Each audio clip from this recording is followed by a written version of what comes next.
Hello everyone, let's start your second unit that is your macro and compiler. ठीक है, इसके अंदर हम इस पार्ट के अंदर हम पूरा मैक्रो पढ़ लेंगे और अगले पार्ट के अंदर कंपाइलर, जो कि मैक्स टू मैक्स 20 से 30 मिनट का आएगा और ये पार्ट भी 20 से 30 यानी कि 1 घंटे के अंदर पूरा यूनिट खत्म हो जाएगा। ठीक है, so first of all what is the macro. Macro तुम्हारे जैसे नॉर्मल प्रोग्रामिंग के अंदर फंक्शन होता है ना, वैसे यहाँ पे मैक्रो होता है। जैसे नॉर्मल प्रोग्रामिंग के अंदर फंक्शन होगा वैसे यहाँ पे मैक्रो होगा। मैक्रो क्या होता है? सीक्वेंस ऑफ इंस्ट्रक्शंस, यानी कि इंस्ट्रक्शंस का एक सेट होता है या फिर सीक्वेंस होता है जिसको हम एक नाम देते हैं। जैसे कि हम फंक्शन को नेम देते हैं, वैसे ही हम मैक्रो को भी एक नेम देते हैं और जिसको हम प्रोग्राम के अंदर कहीं पे भी यूज कर सकते हैं। ठीक है, मतलब मैक्रो क्या एक टाइप का फंक्शन है जो कि असेंबली के अंदर यूज किया जाता है, जिसके अंदर सेट ऑफ इंस्ट्रक्शंस होते हैं जिसको हम एक नाम देते हैं, जिसको हम प्रोग्राम के अंदर कहीं पे भी यूज कर सकते हैं और it can be reusable. So simply एक याद रखो कि ये एक फंक्शन है। फंक्शन की डेफिनेशन लिख लो, बट सिर्फ असेंबली के अंदर ही इसको यूज किया जाता है। ठीक है, इसका सिंटैक्स होता है, पहले तुम लिखते हो मैक्रो एक कीवर्ड होता है वो लिखते हो, उसके बाद मैक्रो नेम लिखते हो, उसके बाद नंबर ऑफ पैरामीटर्स लिखते हो। ठीक है, उसके बाद मैक्रो बॉडी लिखते हो और उसके बाद एंड मैक्रो लिखते हो। एंड मैक्रो क्या है? तुम्हारे लास्ट में कीवर्ड आएगा, वो हम देखेंगे कि एंड मैक्रो क्या होता है। ठीक है, उसके बाद फीचर्स क्या है? देखो जो तुम्हारे फीचर्स है मैक्रो के, फर्स्ट ऑफ ऑल ये जो भी स्टेटमेंट्स रिपीटेटिव होते हैं उसको रिप्रेजेंट करता है ना, मतलब जो भी कॉमनली यूज स्टेटमेंट्स होते हैं तुम्हारे असेंबली के अंदर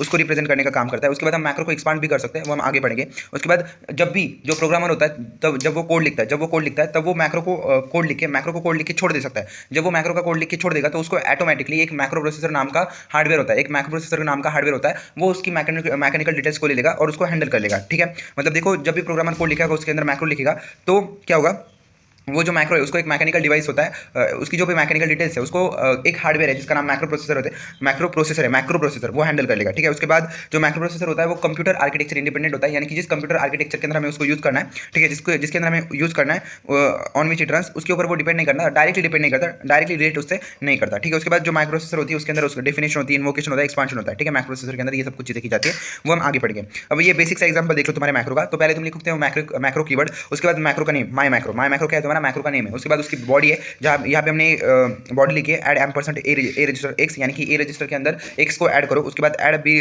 रजिस्टर एक्स, यानी कि बी रजिस्टर के अंदर भी एक्स को ऐड कर दो। और एम एंड क्या है? तुम्हारा मैक्रो का एंड है। एम एंड तुम्हें हमेशा लिखना है, मैक्रो तुम्हें हमेशा लिखना है और मैक्रो का नेम भी हमेशा लिखना है। ठीक है, तो मैक्रो ये तुम्हारा कीवर्ड है। एम एंड यानी कि तुम्हारा एंड ऑफ मैक्रो, ये भी एक कीवर्ड है। ठीक है, यहाँ पे हमने सिंटैक्स के अंदर देखा था परसेंटेज मैक्रो, उसके बाद मैक्रो नेम और नंबर ऑफ पैरामीटर्स। बट हम असेंबली के वक्त जब कोड लिखते हैं तब मैक्रो ऊपर कीवर्ड लिख देते हैं, उसके बाद मैक्रो का नेम लिखते हैं और उसके नीचे मैक्रो की बॉडी और एट द एंड मैक्रो। तो वही यहाँ पे लिखा है, जो तुम्हारा मैक्रो है वो उसका कीवर्ड, उसके बाद माई मैक्रो यानी कि मैक्रो का नाम, उसके बाद हमने जो कोड है वो लिखा और उसके बाद एम एंड यानी कि मैक्रो का एंड। ठीक है, अब देखो मैक्रो डेफिनेशन क्या होता है। मैक्रो डेफिनेशन हम यूजुअली जब भी प्रोग्राम का स्टार्ट होने वाला होता है तब हम मैक्रो की डेफिनेशन लिखते हैं। जब भी प्रोग्राम स्टार्ट होने वाला होता है यानी कि at the starting of the program हम क्या करते हैं? मैक्रो की डेफिनेशन करते हैं। उसके अंदर 3 चीज़ें होती है, macro name, set of parameters and end of macro, या फिर बॉडी ऑफ मैक्रो और उसके बाद एंड ऑफ मैक्रो। ठीक है, तो 3 चीज़ें रहेगी, macro name, set of parameters and body of macro. ठीक है, अब देखो डेफिनेशन यही है तुम्हारी कि उसके अंदर वो एट द स्टार्टिंग डिफाइन किया जाता है और उसके अंदर 3 चीज़ें होती है। फर्स्ट ऑफ ऑल वो होता है उसका मैक्रो जो तुम्हारा नेम होता है वो, उसके बाद सेट ऑफ पैरामीटर्स एंड उसके बाद बॉडी ऑफ मैक्रो। अब मैक्रो का स्ट्रक्चर, अगर वहाँ पे क्वेश्चन आया explain the definition of macro, तो तुम वो जो मैक्रो का ऊपर लिखा है वो लिखोगे और उसके अंदर ही मैक्रो का स्ट्रक्चर लिखोगे। तो मैक्रो का स्ट्रक्चर क्या होता है? स्टार्ट ऑफ डेफिनेशन, यानी कि पहले तो तुम डेफिनेशन लिखोगे by using macro keyword. Definition लिखते वक्त तुम्हें क्या लिखना पड़ता है? मैक्रो, ये जो तुम्हारा कीवर्ड है वो लिखना पड़ता है, यानी कि यहाँ पे स्टार्टिंग ऑफ मैक्रो है, उसके बाद मैक्रो नेम और उसके साथ पैरामीटर्स, उसके बाद क्या आएगा? मैक्रो नेम, उसके साथ पैरामीटर्स आएंगे, उसके बाद सीक्वेंस ऑफ स्टार्ट स्टेटमेंट्स, यानी कि कोड, जो एक्चुअल कोड तुम्हें उस मैक्रो के अंदर लिखना है, जो इंस्ट्रक्शंस लिखने हैं वो लिखोगे। उसके बाद एंड ऑफ डेफिनेशन, यानी कि तुम्हारा एंड ऑफ मैक्रो, उसको हम लिखते हो एम एंड के थ्रू। ठीक है, एम एंड के थ्रू। अब एग्जांपल देखो, ये तुम्हारा एग्जांपल, एक और एग्जांपल मैक्रो का, ये देखो मैक्रो कीवर्ड लिखा है, उसके बाद INCR, ये तुम्हारा मैक्रो नेम है, एंड ARG क्या है? आर्गुमेंट है, एंड ARG क्या है? आर्गुमेंट को तुम कहोगे पैरामीटर, उसको तुम कहते हो पैरामीटर। उसके अंदर कोड लिखा है add a register and ARG, यानी कि ए रजिस्टर के अंदर तुम जो आर्गुमेंट है उसको ऐड कर दो। उसके बाद add B register and ARG, यानी कि जो तुम्हारा आर्गुमेंट है उसको तुम बी रजिस्टर के अंदर भी ऐड कर दो और एट द एंड तुम्हारा एम एंड यानी कि मैक्रो का एंड हो जाएगा। सो that is your macro structure. उसके बाद होता है मैक्रो प्रोसेसर। मैक्रो प्रोसेसर की समझने से पहले तुम्हें मैक्रो की डेफिनेशन कॉलिंग मैक्रो समझना पड़ेगा। तो देखो मैक्रो को कॉल कैसे करते हैं? देखो जैसे हम नॉर्मल प्रोग्रामिंग के अंदर फंक्शन को कॉल करते हैं वैसे ही हमें मैक्रो को भी कॉल करना पड़ता है। तो मैक्रो कॉल कैसे किया जाता है? सीधे हम मैक्रो का नेम लिखते हैं और उसके आगे पैरामीटर्स लिख देते हैं, बस वैसे ही हम मैक्रो को कॉल करते हैं। ठीक है, जैसे कि calling macro done by writing name with actual parameter, यानी कि हम क्या करते हैं? सीधे उसका नेम लिखते हैं और उसके साथ उसके पैरामीटर्स लिखते हैं और उससे तुम्हारा मैक्रो है वो कॉल हो जाता है। ठीक है, उसका सिंटैक्स क्या है? मैक्रो नेम और list of parameters, macro name and list of parameters. ठीक है, और यहाँ पे एग्जांपल लिखा है INCR एंड ARG, यानी कि ऊपर जो मैक्रो का एग्जांपल लिया था INCR एंड ARG, उसी का यहाँ पे हमने क्या किया है? कॉल किया है। उसको हमने क्या किया है? कॉल किया है। Macro call leads to macro expansion, और जो मैक्रो कॉल होता है उससे हम क्या करते हैं? मैक्रो एक्सपांशन अपने आप हो जाता है। जब भी मैक्रो कॉल होगा तब मैक्रो एक्सपांशन होगा। मैक्रो एक्सपांशन इसके बाद वाला टॉपिक है। ठीक है, तो कॉलिंग मैक्रो मतलब क्या? हम मैक्रो को कॉल करते हैं जैसे हम फंक्शन को कॉल करते हैं by using writing it's name and actual parameters, जैसे कि हमने यहाँ पे किया INCR एंड ARG। INCR का है मैक्रो का नेम एंड ARG, ये तुम कब लिखोगे? लेट से तुम्हारा ये मैक्रो है, उसके बाद एम एंड है, उसके बाद तुरंत तुम्हें मैक्रो को क्या करना है? कॉल करना है। तो तुम लिखोगे यहाँ पे INCR एंड ARG आएगी और तुम्हारा मैक्रो कॉल हो जाएगा। अब मैक्रो प्रोसेसर क्या करता है, देखो मैक्रो प्रोसेसर क्या करेगा, जो तुम्हारा टोटल सोर्स प्रोग्राम होता है मैक्रो प्रोसेसर का, ठीक है, मतलब तुम्हारा जो भी असेंबली का प्रोग्राम है वो मैक्रो प्रोसेसर के अंदर जाएगा। उस प्रोग्राम के अंदर जितने भी मैक्रोज है उनकी डेफिनेशन और कॉल जाती है मैक्रो प्रोसेसर के पास, ठीक है, मतलब जितना भी पूरा तुम्हारा असेंबली का प्रोग्राम है उसके अंदर जितने भी मैक्रो है ना, मैक्रो उसकी डेफिनेशन और कॉल वो जाता है मैक्रो प्रोसेसर के पास एज ए इनपुट। फिर मैक्रो प्रोसेसर क्या करेगा, वो जो तुम्हारा मैक्रो कॉल है, मैक्रो कॉल उसको उसके पूरी बॉडी के अंदर कन्वर्ट कर देगा, यानी कि टारगेटेड कोड के अंदर कन्वर्ट करेगा। लेट्स से ये तुम्हारा प्रोग्राम है macro INCR and ARG add AR register, और उसके बाद ये पूरा जो तुम्हारा कोड है, और अगर तुमने इस मैक्रो को कॉल किया है ना, तब वो जो रिक्वेस्ट होती है वो जाती है मैक्रो प्रोसेसर के पास, और मैक्रो प्रोसेसर क्या करेगा, तुम्हारे उस कोड को इस छोटे से पार्ट में अंदर, यानी कि जो इंस्ट्रक्शंस है add A register and add B register, इसके अंदर कन्वर्ट कर देगा, ठीक है। देखो यहाँ पे एग्जांपल भी लिखा है कि डिफाइन मैक्रो हियर, यानी कि तुमने सोर्स प्रोग्राम के अंदर मैक्रो को डिफाइन किया और कॉल किया, फिर तुमने उसको कॉल किया INCR एंड ARG, वो गया मैक्रो प्रोसेसर के अंदर, और उसके बाद टारगेटेड कोड के अंदर क्या होगा, body of macro, actual macro के अंदर क्या कोड है, यहाँ पे क्या add A register and ARG, add B register and ARG, तो तुम्हें क्या मिल जाएगा, एक्चुअल जो तुम्हारी बॉडी थी वो मिल जाएगी एज अ टारगेटेड कोड। तो मैक्रो प्रोसेसर क्या करता है, takes a source program with a macro definition and macro call and replaces each macro calls with its body, यानी कि हर वो क्या करेगा, macro processor as input macro definition और मैक्रो कॉल लेगा और मैक्रो कॉल को कन्वर्ट करेगा मैक्रो की बॉडी के अंदर। So that is your macro processor, ठीक है। इसके बारे में हम इन डिटेल आगे भी पढ़ने वाले, so don't take tension. Now you next is your macro expansion. देखो मैक्रो एक्सपांशन को समझने के लिए हम एक एग्जांपल लेते हैं और उसके थ्रू मैक्रो एक्सपांशन को समझते हैं। तो लेट्स से ये तुम्हारा एक मैक्रो का एग्जांपल है, तुमने एक मैक्रो लिया जिसके अंदर हमें दो नंबर्स को ऐड करना है, ए और बी को ऐड करने के लिए तुमने एक मैक्रो क्रिएट किया, उसका नाम है ऐड नंबर, ठीक है, ये तुम्हारा मैक्रो है। उसके अंदर तुमने एक कोड लिखा मूव एक्स ए, यानी कि एक्स रजिस्टर के अंदर ए को मूव करो, ऐड एक्स बी, यानी कि एक्स रजिस्टर के अंदर बी को ऐड कर दो, और उसके बाद एंड एम, यानी कि मैक्रो को एंड कर दो, ठीक है। ये हो गया तुम्हारा मैक्रो। फिर तुमने क्या किया, उस मैक्रो को कॉल किया, ऐड नंबर 5 10, तुमने क्या किया, मैक्रो को कॉल किया, ऐड नंबर 5 10, 5 क्या है ए और बी क्या है 10, यानी कि पैरामीटर्स की एक्चुअल वैल्यू डाल दी। तो जब मैक्रो एक्सपांशन होगा तब जब मैक्रो एक्सपांशन कब होता है, जब कॉल होता है, मैक्रो कॉल होगा तब तुम्हारा मैक्रो एक्सपांशन होगा, और जो तुम्हारा मैक्रो कॉल है उसके थ्रू जो तुम्हारा पूरा मैक्रो का बॉडी है उसके अंदर तुम्हारा कन्वर्जन हो जाएगा। मतलब देखो तुमने ऐड नंबर 5 10 किया तब मैक्रो एक्सपांशन होके, यानी कि मैक्रो को एक्सपांड हो गया और तुम्हें एक्चुअल जो बॉडी है उसकी मूव एक्स 5 ऐड एक्स 10 वो मिल गई। इसी को हम मैक्रो एक्सपांशन कहते हैं। मतलब क्या हुआ, तुमने मैक्रो को डिफाइन किया, मैक्रो को कॉल किया, जब भी मैक्रो को कॉल करोगे तब मैक्रो एक्सपांड होता है और उसके एक्चुअल बॉडी के अंदर एक्सपांड हो जाता है और कन्वर्ट हो जाता है, उसको हम मैक्रो एक्सपांशन कहते हैं। जैसे कि हमने ऐड नंबर 5 10 को कॉल किया, ऐड नंबर 5 10 को कॉल करने के बाद वो एक्चुअल उसके बॉडी के अंदर कन्वर्ट हो गया मूव एक्स 5 और ऐड एक्स 10 के अंदर। फिर से अगर तुमने सेकंड एग्जांपल लिया और तुम्हारे मैक्रो को कॉल किया है ना, ऐड नंबर 10 15, तो फिर से वो किसके अंदर एक्सपांड हो जाएगा, मूव एक्स 10 और ऐड एक्स 15 के अंदर। So that is your macro expansion. मतलब जिसके अंदर हम क्या करते हैं, जो तुम्हारा मैक्रो कॉल है वो सीधे उसके एक्चुअल बॉडी के अंदर कन्वर्ट हो जाता है, उसको हम कहते हैं macro expansion. What is macro expansion? Macro expansion is a process where assembler replaces each macro call in source program with actual set of instructions defined in macro body। मतलब ये कौन परफॉर्म करता है, मैक्रो एक्सपांशन असेंबलर परफॉर्म करता है। वो क्या करता है, जब भी तुम्हारा मैक्रो कॉल होता है, मैक्रो कॉल को वो सीधे उसके मैक्रो के बॉडी के अंदर कन्वर्ट कर देगा असेंबलर। तो ये कौन परफॉर्म करता है, असेंबलर। असेंबलर क्या करता है, जो भी तुम्हारी मैक्रो कॉल हुआ है उस मैक्रो कॉल को मैक्रो बॉडी के अंदर कन्वर्ट कर देगा। That is your macro expansion. इसके अंदर ये 4 स्टेप्स में वर्क करता है। फर्स्ट ऑफ ऑल तुम मैक्रो को डिफाइन करते हो in the macro definition, second तुम मैक्रो को कॉल करते हो कॉलिंग मैक्रो, थर्ड तुम उसका एक्सपांशन करते हो, एक्सपांशन मतलब ये, ठीक है, ऐड नंबर 5 10 को उसके एक्चुअल चीज़ों के अंदर लिख दिया, यानी कि मूव एक्स ए और ऐड एक्स बी, और उसके बाद पैरामीटर रिप्लेस कर दिए। फॉर एग्जांपल ए की जगह पे तुमने डाल दिया 5 और बी की जगह डाल दिया तुमने 10। सो that is your macro expansion, जो कि असेंबलर परफॉर्म करता है। असेंबलर परफॉर्म करता है ईच मैक्रो के ऊपर परफॉर्म करता है। जब भी मैक्रो कॉल होगा तब वो एक्चुअल मैक्रो बॉडी के अंदर कन्वर्ट हो जाता है।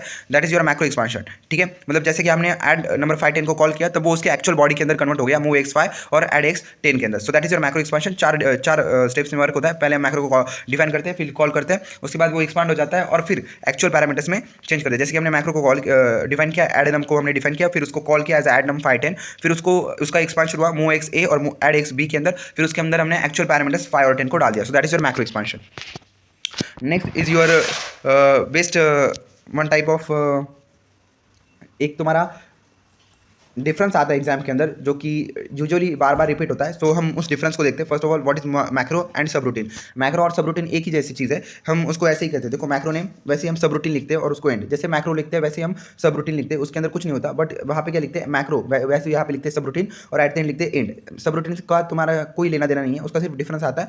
वो तुम देख लो कि मैक्रो के अंदर क्या होता है, जो तुम्हारा प्रोग्राम है वो तुम सिर्फ उसी प्रोग्राम के अंदर डिफाइन करोगे जहाँ पे मैक्रो कॉल होने वाला है। जहाँ पे मैक्रो कॉल होगा वहीं पे मैक्रो को डिफाइन करना पड़ेगा, बट सब रूटीन के अंदर नहीं होता। सब रूटीन तुम अलग प्रोग्राम में लिखते हो तो तुम अलग प्रोग्राम के अंदर उसको कॉल कर सकते हो। उसके बाद मैक्रो को मोर स्पेस लगती है, सब रूटीन को कम स्पेस लगती है, बट मैक्रो जो होता है वो फास्टर एग्जीक्यूशन प्रोवाइड करता है और सब रूटीन का जो एग्जीक्यूशन होता है वो स्लो होता है। मैक्रो को हम can not handle labels, macro labels को हैंडल नहीं कर पाता। जो लेबल्स हमने देखे थे पिछले यूनिट के अंदर, बट जो सब रूटीन होता है वो लेबल्स को हैंडल कर पाता है, कैन हैंडल लेबल्स। उसके बाद macro executed by assembler, but जो सब रूटीन होता है उसको सीधे हार्डवेयर क्या करता है, एग्जीक्यूट करता है। उसके बाद ठीक है। मैक्रो को कौन असेंबलर हैंडल करता है, और जो तुम्हारा ये होता है सब रूटीन उसको हार्डवेयर हैंडल करता है। उसके बाद मैक्रो की वजह से जो कोड साइज होती है वो इंक्रीज हो जाती है, बट जो तुम्हारा ये होता है क्या बोलते हैं उसको सब रूटीन, उसकी वजह से जो कोड साइज है वो इंक्रीज हो जाती है, ठीक है, डज नॉट इंक्रीज, यानी कि बढ़ती नहीं है, कम होती है, उल्टी। उसके बाद सिंपल टू यूज राइट, यानी कि जो तुम्हारा मैक्रो होता है वो सीधे होता है, ईजी होता है, और जो तुम्हारा सब रूटीन होता है वो कॉम्प्लेक्स होता है। उसका प्रोग्राम का एग्जाम्पल तुम लिख सकते हो, मैक्रो का एग्जाम्पल लिखा है वैसे ही लिखना है, सिर्फ क्या करना है, जो तुम्हारा मैक्रो वर्ड था वहाँ पे सब रूटीन लिखना है, और जहाँ पे एम एंड था वहाँ पे एंड लिख देना है। मतलब देखो ये जो तुम्हारा एग्जाम्पल था मैक्रो का, वहाँ पे तुम ये जो मैक्रो है वहाँ पे लिखोगे सब रूटीन और एंड एम है, या फिर सिर्फ एंड लिख दोगे, सो उतना तुम्हारा सब रूटीन हो जाएगा, there is no problem with that, ठीक है। उसके बाद दो चीज़ें होती है मैक्रो विथ कीवर्ड, मतलब मैक्रो के अंदर दो टाइप्स के पैरामीटर आते हैं। फर्स्ट होता है तुम्हारा positional keyword, sorry positional parameters, and second होते हैं तुम्हारे कीवर्ड पैरामीटर्स। देखो पोजिशनल पैरामीटर्स क्या होता है, रिटर्न एज पैरामीटर नेम, मतलब देखो उसको हम एज अ पैरामीटर नेम लिखते हैं during macro expansion actual values of parameter substituted in macro call statement, यानी कि जो तुमने ऊपर वाला एग्जांपल लिया था ना, ये वाला एड नम वाला, ये तुम्हारा पोजिशनल पैरामीटर्स था। मतलब तुमने क्या किया, एड नम किया, उसके अंदर दो पोजिशनल पैरामीटर्स दे दिए ए और बी, और जब तुमने उसको कॉल किया तब उसकी वैल्यूज एक्चुअल वैल्यूज डाल दी 5 और 10, और तब वो एक्चुअल वैल्यूज में कन्वर्ट हो जाएगा, तो उसको हम कहते हैं पोजिशनल पैरामीटर्स। तो क्या, written as parameter name, M percent parameter name, और जो तुम्हारा असेंबली होता है उसके अंदर तुम उसको एम परसेंट पैरामीटर नेम, ये तुम्हारा बेसिक सिंटैक्स होता है लिखने का। लेट्स से मैं इसका कोड दिखा देता हूँ, मैक्रो नेम, उसके बाद M percent parameter 1, M percent end, हाँ ठीक है, एंड क्या है उसको, एंड पैरामीटर 2 एंड पैरामीटर 3, ये तुम्हारा मैक्रो नेम है, और उसके बाद ये 3 पैरामीटर्स तुमने कॉल किया, ठीक है। उसके बाद नेक्स्ट कोड के अंदर यूज किया और M end, so that is your क्या हो गया, पोजिशनल पैरामीटर। पोजिशनल पैरामीटर जैसे हमने ऊपर लिखा था ना, वही होता है, यही तुम्हारा पोजिशनल पैरामीटर है, ए और बी, यही तुम्हारे क्या है, पोजिशनल पैरामीटर है, जिसके अंदर हम क्या करते हैं, ए और बी को हम लिख देते हैं, और उसके बाद उसको जब हम कॉल करते हैं तब उसके अंदर हम एक्चुअल वैल्यूज डालते हैं, तब उसके अंदर हम क्या करते हैं, एक्चुअल वैल्यूज डालते हैं, तो उसका पोजिशनल पैरामीटर उसको हम कर सकते हैं, ठीक है। बट हम जब असेंबली के अंदर एक्चुअल पैरामीटर नेम लिखते हैं तब उसको हम ऐसे लिखते हैं, and parameter name, and parameter name. तो देखो फॉर एग्जांपल यहाँ पे लिखा एम नेम, यानी कि तुम्हारा macro name, and parameter 1 and parameter 2 and parameter 3, ठीक है। सो दैट इज योर मैक्रो। और ये जो बीच की बॉडी है, तुम वहाँ पे कुछ भी लिख के आओ बैक बीच की बॉडी में, वहाँ पे लॉजिक नहीं लगाना है, बीच की बॉडी थोड़ी सी रॉन्ग हो गई तो चलेगा, बट तुम्हारा मैक्रो का ऊपर नीचे वाला एकदम करेक्ट दिखना चाहिए, ठीक है। सो that is your positional parameter. उसके अंदर देखो during macro expansion actual values of parameter substituted, मतलब मैक्रो एक्सपेंशन के बाद एक्चुअल पैरामीटर वैल्यूज जाती है, जैसे कि ए और बी चली गई थी, ठीक है, और ऑन पोजिशनल बेसिस, यानी कि पोजीशन के बेसिस पे, ठीक है। उसके बाद keyword use to assign define default value to parameters, यानी कि जो तुम्हारा कीवर्ड होता है उसके अंदर डिफॉल्ट वैल्यू डाल देते हैं, ऐसे पोजीशन नहीं होता। जैसे कि लेट से तुम्हारा प्रोग्राम है, प्रोग्राम के अंदर तुमने इंट वेरिएबल लिया, इंट वेरिएबल के अंदर तुमने int A is equal to 10 कर दिया, तो वो हो गया तुम्हारा कीवर्ड पैरामीटर। और अगर तुमने लिखा सिर्फ इंट ए, और ए को तुम बाद में जाके फंक्शन के अंदर यूज करोगे, तो वो हो गया तुम्हारा ए हो गया पोजिशनल पैरामीटर। तो ये डिफरेंस है। तो जो कीवर्ड होता है उसके अंदर कीवर्ड पैरामीटर होते हैं, उसके अंदर हम क्या करते हैं, जो डिफॉल्ट वैल्यू पैरामीटर को वो असाइन कर देते हैं, वो क्या करते हैं, असाइन करते हैं during call to macro keyword P specified by its name, यानी कि पी मतलब पैरामीटर स्पेसिफाइड इट्स नेम, ये उसका बेसिक सिंटैक्स है। Parameter name is equal to parameter value, parameter name is equal to parameter value. उसका example देखो, ये रहा, ये उसका एग्जांपल है macro INCR M percent variable is equal to X, M percent INCR B by by, and M percent use register is equal to ARG। मतलब ये तुमने 3 वेरिएबल्स लिए, एक था तुम्हारा and variable is equal to X, उसकी तुमने x value default कर दी। उसके बाद एंड INCR बाय, ये तुम्हारा सेकंड वेरिएबल है, सॉरी सेकंड पैरामीटर है, उसकी वैल्यू तुमने बाय कंसिडर कर दी। और एंड सी यूज रजिस्टर, उसकी वैल्यू तुमने ए रजिस्टर डाल दी। और उसके बाद तुमने जो कोड लिखना है वो लिखो, जो उसके अंदर कोड लिखना है वो लिख के आओ यार, ठीक है। बस पैरामीटर्स सही से दिखाओ, ठीक है। और एम एंड वो तुम्हारा हो गया मैक्रो। तो क्या होते हैं कीवर्ड पैरामीटर्स, जिसके अंदर हम सीधे डिफॉल्ट वैल्यू देते थे, जैसे कि हमने यहाँ पे मैक्रो लिया जिसका नाम है INCR, उसके अंदर 3 पैरामीटर्स है, वेरिएबल INCR और यूज रजिस्टर। उसके अंदर वेरिएबल को हमने एक्स वैल्यू डाल दी डिफॉल्ट वैल्यू, INCR बाय को वाई वैल्यू डाल दी डिफॉल्ट वैल्यू, और यूज रजिस्टर को AR रजिस्टर वैल्यू डाल दी डिफॉल्ट वैल्यू, ठीक है। और ये जो पोजिशनल पैरामीटर्स था उसका यहाँ पे एक्सपेंशन लिखा, देखो यहाँ पे सीधे जो पोजिशनल पैरामीटर्स थे वहाँ पे एक्सपेंशन लिखा, जैसे कि हमने एम नेम को क्या दिया, 3 पैरामीटर्स दिए, पैरामीटर 1 पैरामीटर 2 पैरामीटर 3। जब तुम उसको कॉल करोगे M name register 1 A B, तो रजिस्टर 1 क्या है, पैरामीटर 1, ए क्या पैरामीटर 2, बी क्या पैरामीटर 3, तो वो सीधे वहाँ पे क्या हो जाएगा, एक्सपेंडेड कोड के अंदर वहाँ पे पुट अप हो जाएगा, जैसे हमने मैक्रो एक्सपेंशन के अंदर देखा था वैसे ही। सो दैट इज योर क्या हो गया पैरामीटर्स, एक पोजिशनल और कीवर्ड के अंदर हम सीधे डिफॉल्ट वैल्यू डालते हैं, और पोजिशनल के अंदर हम वो चेक करके डाल सकते हैं, देयर इज नो इशू, ठीक है। मतलब जैसे हमने मैक्रो एक्सपेंशन के अंदर किया था, तो ठीक है। Ways to do macro call करने की भी 2 टाइप्स होते हैं तुम्हारे कीवर्ड पैरामीटर्स के अंदर। मतलब देखो क्या होगा, ये तुम्हारा जो वेरिएबल ए INCR बाय है, अगर तुम उसको उल्टा पाल्टा भी लिख देते हो, ठीक है, उसको उल्टा पाल्टा भी लिख देते हो, जैसे यहाँ पे तुमने क्या लिखा है, पहले वेरिएबल ए लिखा है, INCR बाय बी लिखा है, यूज रजिस्टर ए रजिस्टर लिखा है, ऐसे लिखा तो भी चलेगा। बट INCR बाय बी पहले लिख दिया, वेरिएबल ए बाद में लिख दिया तो भी चलेगा, सिर्फ कीवर्ड पैरामीटर्स के लिए, सिर्फ कीवर्ड पैरामीटर्स के लिए। पोजिशनल के लिए ऐसे नहीं चलेगा, पोजीशन को तुमको पोजीशन के अंदर ही लिखना चलेगा, वैसे ही लिखना पड़ेगा। उसके बाद होता है macro with mixed parameters. Mixed parameters के अंदर क्या होगा, दोनों होगा, कीवर्ड पैरामीटर्स भी रहेंगे और पोजीशनल पैरामीटर्स भी रखेंगे। ऑलवेज राइट पोजीशनल फर्स्ट, जब भी तुम्हारा मिक्स्ड पैरामीटर रहेगा तब तुम्हें पोजीशनल पैरामीटर्स पहले लिखने हैं और उसके बाद तुम्हारे जो कीवर्ड पैरामीटर्स है वो लिखने हैं। तो that is your macro with mixed parameters. मतलब क्या, उसके अंदर दोनों होंगे, कीवर्ड भी होगा और पोजीशनल भी होगा, बट तुम्हें लिखना कौन से वाला है, पहले तुम्हारे मैक्रो नेम के साथ ये तुम्हारा पोजीशनल वाला, ठीक है। सो दैट इज योर पैरामीटर्स, ठीक है। पैरामीटर्स हो गया। तो नेक्स्ट तुम्हारा nested macro call. Nested macro call क्या होता है? Macro call with in macro, यानी कि एक मैक्रो के अंदर मैक्रो। जैसे कि नेस्टेड फंक्शंस होते हैं, नेस्टेड क्लास होते हैं, क्लास के अंदर क्लास, फंक्शन के अंदर क्लास, सॉरी फंक्शन के अंदर फंक्शन, वैसे ही नेस्टेड मैक्रो कॉल होता है, मैक्रो के अंदर मैक्रो, ठीक है। उसके अंदर आउटर मैक्रो होता है, इनर मैक्रो होता है। Outer macro contains other macro, यानी कि आउटर मैक्रो के अंदर दूसरा मैक्रो होगा, और इनर मैक्रो जो कि अनदर मैक्रो के अंदर कॉल हो रहा होगा, ठीक है। Follows last in first out rule, यानी कि यहाँ पे last in first out rule को फॉलो किया जाता है, ठीक है, last in first out rule. अब लेट्स से इसका एग्जांपल है मैक्रो कंप्यूट एंड ARG, मतलब तुमने क्या किया, एक कंप्यूट नाम का मैक्रो लिया और उसके अंदर पैरामीटर लिया आर्गुमेंट, ठीक है। उसके बाद तुमने क्या किया, ए रजिस्टर के अंदर आर्गुमेंट को मूव कर दिया, ठीक है। उसके बाद ए रजिस्टर इज इक्वल टू 1, यानी कि जो तुम्हारा ए रजिस्टर है उसकी वैल्यू 1 कर दी और ऐड कर दी तुम्हारे ए रजिस्टर के अंदर। उसके बाद मूव है, यानी कि तुमने क्या किया, ए रजिस्टर के अंदर आर्गुमेंट को फिर से मूव कर दिया एडिशन के बाद, और तुम्हारा मैक्रो एंड हो गया, ठीक है। तुम्हारा मैक्रो क्या हो गया, एंड हो गया। अब देखो उसके बाद मैक्रो लिया तुमने कंप्यूट 1, मतलब ये तुम्हारा एक मैक्रो हो गया, मैक्रो कंप्यूट, ठीक है। फिर तुमने दूसरा मैक्रो लिया कंप्यूट 1, उसके अंदर तुमने लिखा 3 फिर से आर्गुमेंट ले लिए, और फिर से तुमने क्या किया, 3 बार कंप्यूट को ही, मतलब जो ऊपर हमने कंप्यूट मैक्रो लिखा था उसको ही इसके अंदर लिख दिया, compute argument 1, compute argument 2, compute argument 3, compute argument 4 and M end. So that is your nested macro, यानी कि मैक्रो के अंदर मैक्रो। तुम्हें पहले क्या करना है, ऊपर एक मैक्रो डिफाइन कर देना है। यहाँ पे मैक्रो के अंदर सीधे मैक्रो नहीं लिखोगे, ये नहीं करना है, ठीक है। मैक्रो के सीधे मैक्रो के अंदर मैक्रो नहीं लिखना है, मैक्रो के अंदर दूसरे का मैक्रो कॉल आएगा, दूसरे का मैक्रो कॉल आएगा। जैसे हमने ऊपर कंप्यूट लिखा है तो कंप्यूट को हम दूसरे के अंदर कॉल कर रहे हैं, सीधे दूसरा मैक्रो इसके अंदर नहीं लिख रहे, ठीक है। ये नहीं करना है, ऐसे करोगे तो मार्क्स चले जाएंगे, ठीक है। तुम्हें क्या करना है, ऊपर एक मैक्रो डिफाइन करना है और फिर दूसरे मैक्रो के अंदर उसको कॉल करना है। जैसे कि मैक्रो कंप्यूट को तुमने क्या किया, दूसरे मैक्रो कंप्यूट 1 के अंदर कॉल दिया, 3 बार कॉल किया। सो that is your nested macro, macro के अंदर मैक्रो, ठीक है। Macro call with in macro, मतलब एक मैक्रो के अंदर दूसरे मैक्रो का कॉल होना है, ठीक है। सो दैट इज योर मैक्रो, ठीक है।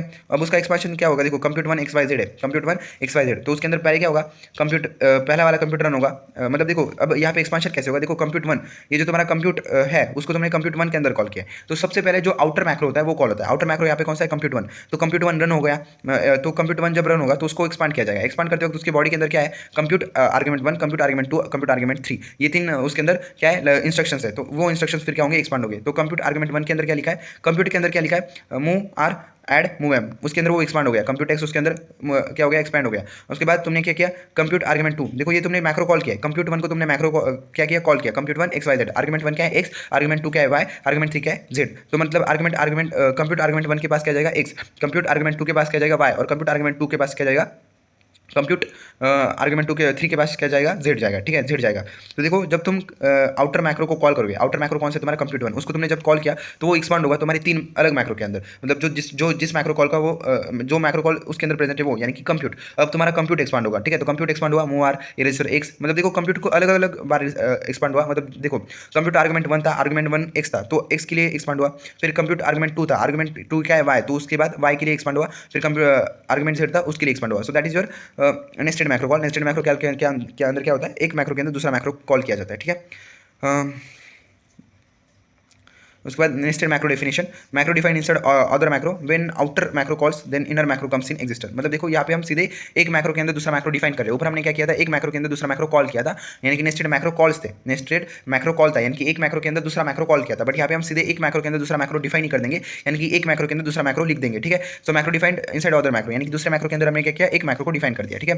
When outer macro call then inner macro comes in the existence, यानी कि जब तुम्हारा आउटर मैक्रो कॉल होता है तभी तुम्हारा क्या होता है, इनर मैक्रो एग्जिस्टेंस में आता है। लेट से तुमने एक मैक्रो लिया, उसको डिफाइन किया, जिसके अंदर तुमने एडिशन पैरामीटर दिया, ठीक है। उसके अंदर तुमने फिर से एक और मैक्रो को कॉल किया, फिर से तुमने क्या किया, एक और मैक्रो को कॉल नहीं किया, फिर से एक और मैक्रो लिखा, ठीक है। पहले लिखा मैक्रो, उसके बाद डिफाइन एंड एडिशन, यानी कि डिफाइन उसका नाम है और एंड एडिशन क्या है, पैरामीटर है। फिर से तुमने एक और मैक्रो लिया जिसका नाम है एंड एडिशन। अब तुम्हें एक याद रखना है कि जब भी तुम डिफाइन करते हो, है ना, डिफाइन के अंदर जो पैरामीटर होगा वही तुम्हारे नए मैक्रो के अंदर क्या होगा, उसका नेम होगा। यानी कि यहाँ पे डिफाइन एंड एडिशन था, वही एंड एडिशन क्या है, तुम्हारे नए मैक्रो का क्या है, नेम है। उसके बाद एंड एक्स, उसके बाद तुम कोड लिखोगे move ARG x %x add ARG5 move ARG x, उसके बाद दोनों मैक्रो को एंड करोगे, यानी कि पहले जो एम एंड है वो किसके लिए, एडिशन वाला जो एंड एडिशन वाला जो मैक्रो है उसको एंड हो रहा है, और जो तुम्हारा सेकंड एम एंड है वो तुम्हारे नॉर्मल मैक्रो जो डिफाइन मैक्रो है उसके लिए हो रहा है। मतलब तुम क्या कर रहे हो, सीधे एक मैक्रो के अंदर दूसरा मैक्रो डिफाइन कर रहे हो, कुछ नहीं करना है, एक मैक्रो के अंदर दूसरा मैक्रो डिफाइन करना है ना, मैक्रो डिफाइन एंड एडिशन। उसके बाद तुमने दूसरा मैक्रो लिखा, मैक्रो एंड एडिशन %x, उसके अंदर उसकी बॉडी लिखी और एट देन दोनों को एंड कर दिया, बस इतना ही करना है। और जो मैक्रो कॉल होगा नेस्टेड मैक्रो कॉल, उसके अंदर दूसरे मैक्रो के अंदर कॉल करना है, और नेस्टेड डेफिनेशन के अंदर क्या करना है, एक मैक्रो के अंदर दूसरा मैक्रो डिफाइन कर देना है सीधे। सो that is your macro definition, nothing is big deal here, ठीक है, ज़्यादा कुछ यहाँ पे मुश्किल नहीं है, ठीक है। नेक्स्ट जो पार्ट है हमारा एडवांस मैक्रो फैसिलिटी, वो हम नेक्स्ट पार्ट के अंदर देख लेंगे, ठीक है। और 2 पार्ट्स आएंगे मे बी इस पूरे यूनिट के, ज़्यादा कुछ नहीं आएगा, छोटा सा यूनिट और 2 आएंगे बस।